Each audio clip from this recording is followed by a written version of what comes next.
O que é um sintoma de baixa testosterona em alguém? Tipo, de verdade. O que alguém pode falar, puta, talvez eu deva ir me consultar? Olha só, é difícil falar baixa testosterona porque muitas vezes, Monark, o paciente ele tem uma testosterona que é baixa, mas para ele é normal. A gente chama isso de RCV, Reference Change Value, né? O que a gente estuda no consultório? A gente estuda o paciente. Então, a gente tem uma planilha onde a gente avalia exames a cada 2 ou 4 meses. Então, a gente tem uma linha do tempo do que é o exame desse paciente. Então, tem muito paciente que a testosterona normal dele é 450. Tem outros que a testosterona normal é 850. Tem aí, tudo aí no meio. Tá? Então, é difícil falar o que é o sintoma da baixa testosterona. Eu posso te falar o que é sintomas que você deve procurar o médico. Tá? Então, vamos começar um por um. Que se você tiver esses sintomas, alguma coisa você vai achar. Primeira coisa, percepção de que você está mais cansado para fazer as coisas que você normalmente fazia. Essa percepção de mais cansado, ela pode se manifestar de duas formas. Primeiro, uma sensibilidade maior ao esforço, ou seja, você faz um esforço menor e você se sente mais incapaz de lidar com ele. Segundo, uma incapacidade de continuar funcionando em um meio de esforço. Antes você sentia o cansaço e conseguia seguir adiante. Hoje você não consegue mais. Terceira coisa, você pode ter alterações do que é a sua percepção de fome e saciedade. São coisas diferentes. Fome, quero comer. Saciedade, consigo parar de comer quando eu quero. Capacidade anorexígena, capacidade de não comer. Normalmente, esses estados de cansaço, eles fazem com que o teu corpo interprete que existe uma necessidade de energia. Então, você começa a perder o controle da sua capacidade de se alimentar. Isso é um sinal que tem alguma coisa errada com você, porque isso já é um controle central, é um controle neurológico. A gente tem sistemas muito delicados que cuidam disso. Interessante. E você tem que ser capaz de parar de comer quando você começa e você tem que ser capaz de não comer quando você não quer. Só que não comer quando você não quer já é uma coisa que demora mais para você perder. Que é a primeira coisa que a gente perde a capacidade de parar de comer quando a gente começa. Outras coisas interferem aí e que tem muita relação com função hormonal. Né? Não só de testosterona, hormônios sexuais, mas tem função, o estradiol também conta nisso, mas tem função, por exemplo, tireoide. Né? A tireoide ela dá uma sensação de tão baixa energia que o sujeito, um dos sintomas se chama sugar craving. Né? A pessoa precisa de açúcar. Por que ela precisa desse açúcar? Porque toda vez que você come um açúcar simples, e fique atento se você tem essa sensação, principalmente se você come açúcar e de repente você tem um ânimo que aparece do nada. Toda vez que você come açúcar, você transforma uma grande quantidade de T4, que é um hormônio estocado, em T3, que é o hormônio ativo. E essa transformação, ela te dá uma disposição. Isso é uma coisa que... Isso acontece comigo, hein? Sim, isso que eu ia falar. Às vezes em quando eu falo, nossa, preciso de um doce, do mano. nada, caralho, preciso de comer um doce. Mas você percebe que preciso de um doce não é uma coisa real? O real é, preciso de comida, por que eu não preciso de um churrasco? Porque o churrasco não vai dar aquela sensação de... Exatamente. Então, o que está acontecendo? Por que tem essa sensação de... é isso que é o lance. Entendi. Outra coisa, variação do paladar. A gente tem uma necessidade de comer algumas coisas que necessariamente o nosso cérebro ele meio que sente falta disso. Tem um nome muito engraçado, vocês vão rir, chama pica gravídica. Sabia que vocês vão rir. Pica gravídica. Não tem como não rir, né? Não Porra. tem. Os dois são bons, tá e é ligado? um nome que uma parte complementa a outra, né? Que faz sentido, né? Mas, por exemplo, é aquela história de mulher grávida ter vontade de comer tijolo, cabo de vassoura, né? Por que é isso? Isso daí é uma alteração, não deixa de ser uma alteração nutricional e que muitas vezes tem relação com alguma função metabólica que não está organizada. Sensação de mal-estar depois que você come, aquela sensação que você fala, nossa, agora eu queria um caixão para morrer e ressuscitar, né? Isso também é um mau sinal. E eu acho que eu preciso me consultar com você, cara. Cara, tudo isso que você tá falando aí, tirando o lance do açúcar, porque eu não sou muito chegado, não. Mas o lance de... Quando você falou que, porra, quando o teu corpo tá cansado, ele começa a achar que tá faltando energia que tu quer comer, pá. Porra, tu me definiu, cara. Não, mas é verdade. Aí você percebe que assim, você nem tá com fome, mas você quer comer. E sabe qual é o grande problema? E assim, tem uma série de outros sintomas. Se a gente for começar a falar, então a gente vai de cima para baixo. A gente nem começou a falar dos neurológicos. Ainda tem cognição, tem memória, sensação de recompensa. controle da ansiedade, da agressividade e da Sensação de irritabilidade. recompensa. Fala um pouquinho dessa da sensação de recompensa. Sensação de recompensa, a gente está falando do que é a organização de alguns núcleos no nosso cérebro, tá? Então... Porque eu não sinto essas... Eu não tenho mais essa parada, tá ligado? Claro um que bagu- tem, você fica mó feliz que você ganha de alguém no jogo, porra. Não, mas não, porra, não é disso que eu tô falando. Mas esse é o mesmo Não, eu tô mecanismo. falando de, pô, por exemplo, eu não... Os caras falam pra mim assim, porra, pô, maneiro o trabalho que tu tá fazendo, ou coisas do tipo assim, no macro, não tô falando de um joguinho, tô falando no macro, minha sensação é sempre de indiferença. Blazer. É. Então você está falando de dopamina e adrenalina, tá? Isso você vai entender, você nunca mais vai esquecer, tá? O nosso cérebro, ele tem linhas de nos proteger, tá? E essas linhas de proteção, elas alteram que a nossa tomada de decisão. Então existe um equilíbrio muito perfeito entre alguns locais. Vou falar os nomes para você escutar uma vez. Striatum dorsalis, núcleo accumbente, amígdala e núcleo ventromedial do córtex pré-frontal. Esses são 4 que a gente lida com mais frequência, tá? O striatum dorsalis é um núcleo de neurônios no nosso cérebro onde ele fica medindo constantemente os títulos de alguns neurotransmissores. Neurotransmissor, ele é simplesmente uma substância química que transfere uma informação de um elétron de um neurônio a outro. Perfeito, obrigado. E esses neurotransmissores, quando a gente olha isso, quais são os que a gente olha com mais frequência? Dopamina e noradrenalina. A dopamina é aquilo que desperta a tua iniciativa de fazer as coisas. Ela está concentrada aqui na sua região frontal da cabeça, que é o núcleo ventromedial do córtex pré-frontal, por exemplo. Por quê? Porque essa área, Igor, é o grande simulador do seu organismo. Então, se eu te chamar para, por exemplo, comer um ceviche, você simulou peixe cru, não quero. Paulo, obrigado, não gosto.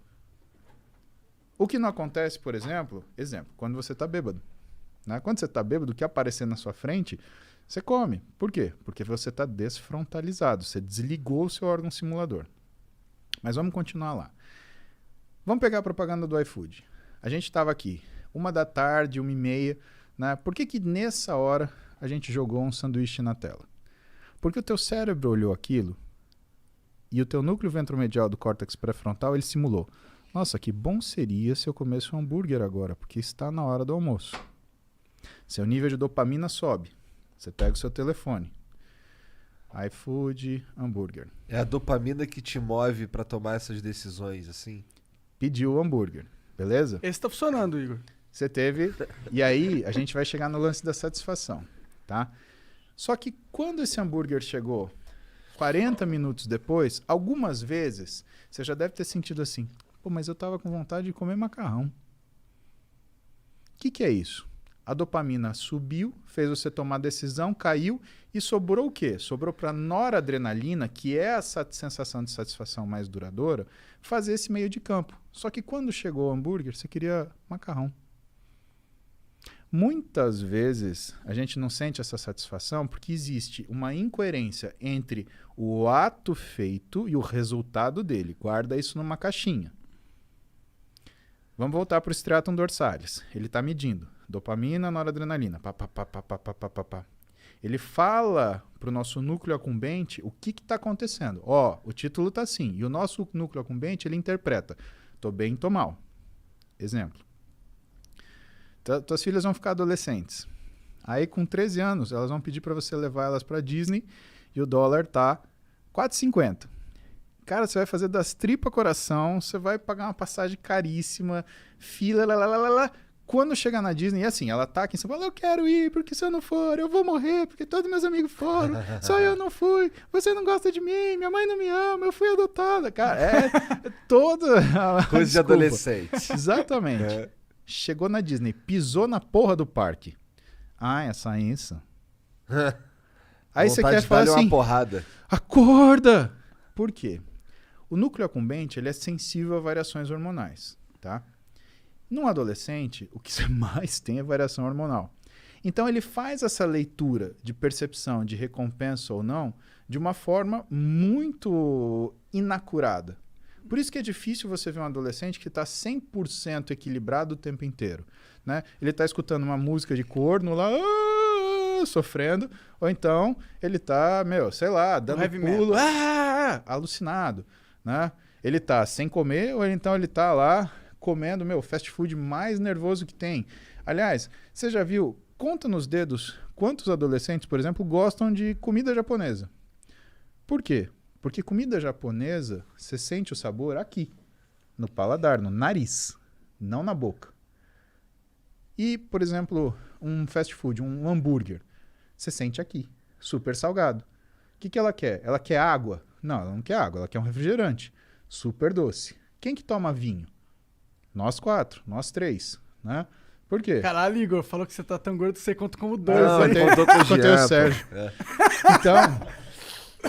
Então, por que a gente toma vinho? Onde você sente o vinho? Aqui. Então, o que você percebe? Você percebe que essa sensação de recompensa, né, ela existe numa determinada situação de equilíbrio. A gente falou, com ciclo de esteroide assim, com implante hormonal mal indicado é assim, e na adolescência é assim. Por isso que o adolescente ele tem essas insatisfações tremendas e tem essas satisfações, né, abruptas e explosões de euforia. Isso faz com que ele tenha não é uma fragilidade desse sistema, mas uma necessidade dos pais, por exemplo, lidar com os adolescentes de forma a não romper os laços. Por quê? Se você é pai, se você é mãe, você está numa situação dessa, e se você está estressado, cara, você vai querer dar um pega no seu filho, dar um expor, você vai fazer isso, pelo amor de Deus, não rompa o laço. A vida dele é assim, ele está aprendendo a mexer com esse aparelho, tá? Então o que você tem que fazer? Você tem que lidar de um jeito onde você mantém o respeito, mantém a autoridade, porque limite todo mundo precisa, né? Agora, não vai gritar, não vai berrar, não vai bater, isso daí não adianta. Que é o que em casa rola um negócio que eu chamo de castigo dinâmico. Eu dou tudo para minhas filhas, mas eu tiro. Ah, você tá de castigo. Ou então, na realidade, eu falo assim, você tá de castigo. As bichas travam que não passa pensamento. Por quê? Porque o castigo não tem data. Quando que é a data? Quando eu olhar para ela e ver que ela mudou a atitude dela. E não adianta me alisar, agradar, beijo, paizinho. Eu sou o ruim, né? A minha mulher é... Cara, eu queria ser filho da minha mulher. Impressionante, cara. Ser filho da Roberta Carbonari... Mas que tipo de castigo tu dá pra mais nova? Cara, pra mais nova... Então, o castigo o é Igor assim... querendo dicas. Eu quero dicas. Tá bom. Cara, a Duda e a Clara, elas são completamente diferentes. Elas são maravilhosas naquilo que elas são. A Duda tem 17, é uma mulher, né? Ela tem muita iniciativa, ela tem muita argumentação e ela é uma pessoa muito de agir, né? O que às vezes me preocupa, por quê? Porque às vezes ela considera pouco o que são as consequências das coisas. A Clara, nesse sentido, ela é o contrário. Ela é como eu, assim. Ela é medrosa. Ela não age. Ela pensa. Se deixar ela pensando, a decisão é tomada por ela. O que é uma coisa que eu me preocupo com ela. E quando a Clara, ela cria uma situação que ela se atrapalha, né, o que eu faço? Eu afasto ela daquela situação até ela sentir que ela precisa aprender a lidar com aquilo melhor para voltar para lá. Por exemplo, sei lá, uma situação hipotética, tá? Ela brigou com as amigas. Clara, vem cá. Você não vai mais brincar com suas amigas até você aprender a brincar. Ah, mas foram elas falaram isso. Assim, tudo bem. Sempre vai parecer culpa dos outros. Mas é aquilo que é a sua culpa. Porque a gente não briga. Quando um não quer, dois não brigam. Então, quando você souber lidar com as suas amigas, você volta a falar com elas. Não tem problema nenhum. Pode procurar outra coisa para você fazer. Mas eu não vou deixar você sair de casa agora. E você não vai encontrar suas amigas. Aí ela fica moada, não sei o quê. E a Clara, apesar da idade dela, né, ela sabe se expressar. Então ela vem comigo quietinha, dá um beijo no meu ombro, porque volta e meia eu tô trabalhando, ela chega, dá um beijo no meu ombro, olha pra mim, fala, papai. Ela me chama de papai. A Duda me chama de paps, a Clara me chama de papai. Papai, eu entendi o que o senhor falou, eu não posso fazer isso. Você aprendeu isso? Ótimo, pode sair pra brincar. Se isso demorar um dia, Igor, é um dia de castigo. Se demorar um ano, é um ano de castigo. Se demorar uma vida. aquelas pessoas ela não vai ver mais, porque ela não sabe lidar com elas. E se ela não sabe lidar com elas, de duas uma. Ou todos vão se machucar, o que inclui ela, que é o meu problema, ou só ela vai se machucar, que ela é o meu problema. O meu problema é ela. Né? Se todos se machucam, ou se ela se machuca, eu estou sendo muito sincero, o meu problema é minha filha. Então ela precisa saber lidar numa situação de estresse e pressão. E se ela não sabe lidar, ela tem que pensar naquilo, usar o núcleo ventromedial do córtex pré-frontal dela para aprender a lidar com aquele negócio. Para a gente falar ainda da questão da percepção da satisfação e do que é a recompensa. Então a gente tem esse equilíbrio. A gente tem a nossa amígdala, que foi o que eu faltei falar para você, que cuida da nossa ansiedade, irritabilidade e compulsividade, né? E ela fica antagonizando o nosso núcleo ventromedial. Tem um cara chamado Daniel Kahneman, e esse cara escreveu um livro muito interessante, que eu ganhei da minha mãe, Heloísa, que chama Rápido e Devagar. E o que ele fala nesse livro? Ele fala justamente, ele faz uma análise através da neurociência do que são as nossas tomadas de decisão. Aquilo que você não pode responder na hora. Se você não precisa se defender de uma agressão imediata, nunca tome essa decisão. Pare. Pense. Você está tirando da sua amígdala, que vai responder com agressão, ansiedade e compulsão. E você está jogando para o seu córtex ventromedial, que vai simular aquela situação, as potenciais, né, complicações, e aí vai avaliar aquilo que vai acontecer. Passagem da história, vamos dar um exemplo disso. Elizabeth I, ela foi rainha da Inglaterra, ela foi traída por uma outra rainha que foi deposta, que era católica. Elizabeth I era protestante. Rei Filipe, que era o rei da Espanha, a Espanha era a potência dominante na época, né? Uma potência navegadora, tinha uma esquadra de navios maravilhosa, né? Extremamente potente. Eles estavam fazendo uma conspiração. Para quê? Para depor a rainha Elizabeth, que era protestante, né? E empossar a rainha, outra rainha católica. Tudo bem.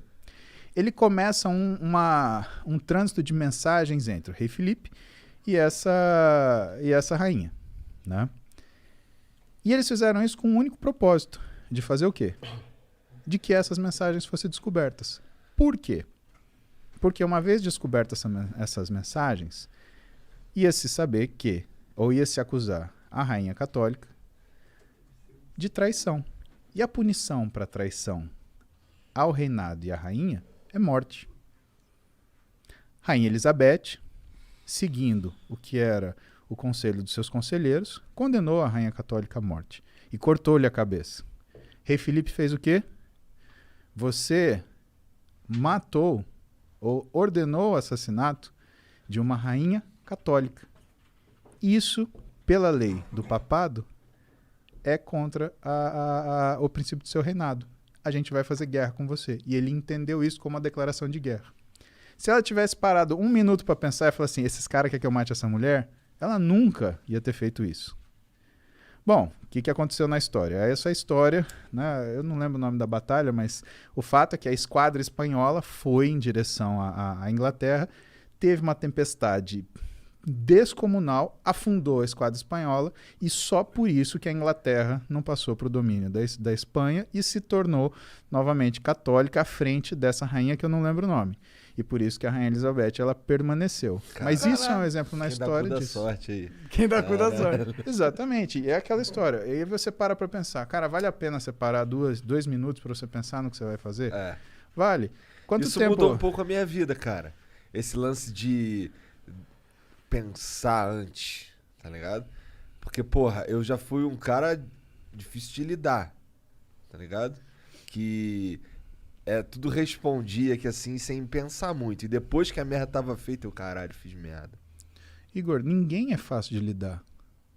Só a gente é fácil de lidar. Você já parou pra pensar que você pode olhar pra você ontem que é uma coisa desleal com você e falar que você era um cara difícil de lidar. Por que é desleal com você? Porque você tá olhando para um Igor de 15 anos, 20 anos, a partir da visão de um Igor de 30 e tantos. Quantos anos você tem? 36. Desculpa. Você tá olhando para você 18 anos atrás com a visão do Igor de 36. Faz isso, cara. Isso é culpa. Isso é ruim. Isso te machuca. Porque ninguém é fácil de lidar. Tem gente que finge ser fácil de lidar, Mas ninguém é. Todas as pessoas querem o que elas querem, do jeito que elas querem, na hora que elas querem. E se elas não têm isso, as que são mais... como fala? As que são mais ardilosas, elas criam mecanismos para chegar nessa situação. As que são mais impulsivas, elas querem tomar aquilo na briga, que não tem um jeito certo e errado. Aquilo são formas. Né? Você não consegue qualificar isso. Né? Então, o que faz a gente, na verdade, observar isso é um amadurecimento que você foi submetido. Você foi obrigado a pensar 2 vezes. Todos nós tivemos situações onde nós fomos viscerais e fomos, né, extremamente agressivos. A questão é, o que custou para a gente mudar? Pensa no que você passou de vida, o que você enfrentou, as coisas, os nãos que você levou. Cara, isso é um assunto legal porque isso eu acho que vem muito de encontro daquilo que é você se conhecer. Né? A história do Rain, né? Reconhecer, aceitar, investigar e não identificar. Você foi. Né? Você não tem culpa por causa disso. Todo mundo é assim. Caralho, agora eu tô me sentindo bem. Olha lá. Que bom. Antes eu tava me sentindo merda. Por isso que ele é um médico. Que bom, meu.